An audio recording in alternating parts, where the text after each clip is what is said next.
Hello అండి, అందరికీ నమస్కారం. ఈ వీడియో ఒక 1 వీక్ వీడియో అండి.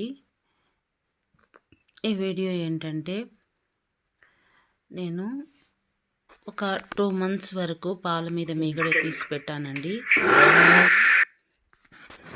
నేను వెన్న చేయడం జరిగిందండి, నెయ్యి చేయడం జరిగింది. దాన్ని వీడియో తీసి మీకు పెడుతున్నానండి. మీకు ఇంకా క్లారిటీగా కావాలంటే కామెంట్లో కామెంట్ చేయండి.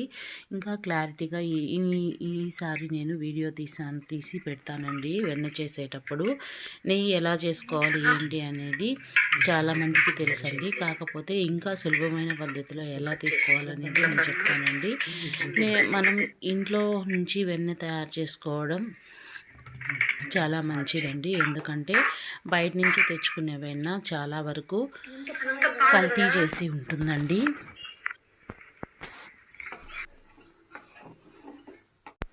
మనము పాలు కాంచినప్పుడంతా పాలు పైన మేగడ వస్తుందండి. పాలు కొంతసేపు కదపకుండా చల్లార్చి పెడితే పైన మేగడలాగా వస్తుందండి. దాన్ని తీసి మనము ఫ్రిడ్జ్లో నిల్వ చేసుకుంటే ఒక 1 month 2 months 15 daysకి ఒకసారి మనం నెయ్యి చేసుకోవచ్చండి. దీన్ని సులభంగా మిక్సీలో వేసి మిక్సీ పట్టినామంటే వెన్న పైకి వస్తుందండి. కొద్దిగా నార్మల్ వాటర్ వేసి మిక్సీ పట్టుకుంటే వస్తుందండి. లేదు మజ్జిగ చిలికే కవ్వంతో పెట్టి చిలికినా వెన్న బాగా వస్తుందండి. దాన్ని ఒక 2 times కూలింగ్ వాటర్లో వాష్ చేసేసి ఆ తర్వాత మనం స్టవ్ పైన పెట్టి వెన్న అనేది రెడీ చేసుకుంటామండి.